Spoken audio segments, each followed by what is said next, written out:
মাসের মধ্যে আমাদের কারখানাগুলো একেবারে বন্ধ হয়ে যাবে। জ্বালানি সংকটে বাড়ছে ভোগান্তি মোকাবেলায় একগুচ্ছ সিদ্ধান্ত নিয়েছে সরকার। জি, আপনি ঠিকই শুনেছেন, জ্বালানি সংকটে পড়ছে পুরো বিশ্ব। বৈশ্বিক সংকটের ছোঁয়া লেগেছে আমাদের প্রতিষ্ঠানেও। অলরেডি টেকনিক্যাল ডাইরেক্টর আমাদেরকে সতর্ক করেছেন, ফ্যাক্টরি ছাড়ার আগে আমরা যেন সকল বৈদ্যুতিক যন্ত্র বন্ধ করে, অফিসের নির্দেশ তো আমরা মানবই, আমরা কি পারি না নিজে থেকে একটু বেশি কিছু চেষ্টা করতে? সকালে যখন আমরা অফিসে ঢুকি, সারা দিনের জন্য কিন্তু কম্পিউটারটা আমরা অন করে দিই, একটা মুহূর্তের জন্য বন্ধ হয় না। অথচ আমাদের সারাদিনের 10 ঘন্টা বলেন বা 8 ঘন্টা বলেন, 8 ঘন্টার ভিতরে আমাদের কম্পিউটার ওয়ার্ক সারাদিন হয় না। এর ভিতরে লাঞ্চ আওয়ারে 1 ঘন্টা আর আদার্স মিলে 2 ঘন্টা, টোটাল 3 ঘন্টা আমাদের কোনো ওয়ার্ক থাকে না, কম্পিউটার ওয়ার্ক থাকে না। এই 3 ঘন্টা যদি আমরা কম্পিউটারে স্লিপ মোড অপশনটা চালু দিয়ে রাখতে পারি, তা আমরা কত টাকা সেভ করব তা আমি জিজ্ঞেস করেছিলাম চ্যাট জিপিটি ও জিমিনিকে। তারা আমাকে অবিশ্বাস্য রকমের একটা সেভিং ক্যালকুলেশন করে দেয়, এটা আমি আপনাদের সাথে শেয়ার করতেছি।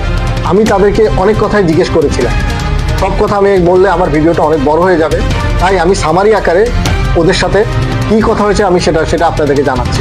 প্রথমে আমি 1000 কম্পিউটার সেটআপে একদিনে স্লিপ মোড অন করে রাখলে কত টাকা বা কত ইউনিট সেভ করা যাবে। জিজ্ঞেস করেছিলাম 1000 পুরো সেটআপে, 1000 পিসি বা কম্পিউটার সেটআপে একদিনে কত ইউনিট বা কত টাকা, ও 1 মাসে কত ইউনিট কত টাকা, এবং 1 বছরে 5 বছরে কত ইউনিট কত টাকা সেভ করা যাবে, তুমি আমাকে ক্যালকুলেশন করে দেখাও। আমি আপনাদেরকে ক্যালকুলেশনটা করে দেখাচ্ছি।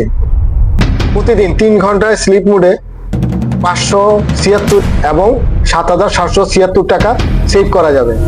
1 মাসে 14,400 1,94,400 টাকা আমি সেভ করতে পারবো। 5 বছর 8,64,000 ইউনিট, 1,16,64,000 টাকা সেভ করা সম্ভব। এখানে ছোট ছোট অভ্যাস বড় পরিবর্তন নিয়ে আসে। অন্তত নিজের কম্পিউটারটা স্লিপ মোডে রাখার অভ্যাস করলে মাস শেষে গিয়ে ভালো একটা টাকা সাশ্রয়ী হবে। জীবনে চলার পথে যদি আমরা ছোট্ট অভ্যাসগুলো করতে পারি, আমরাও পারি বিদ্যুৎ সাশ্রয়ের মতো অনেক কিছুতে অনেক বড় অবদান রাখতে পারি। আমার ভিডিওটি ভালো লাগলে লাইক, কমেন্ট, শেয়ার দিতে ভুলবেন না।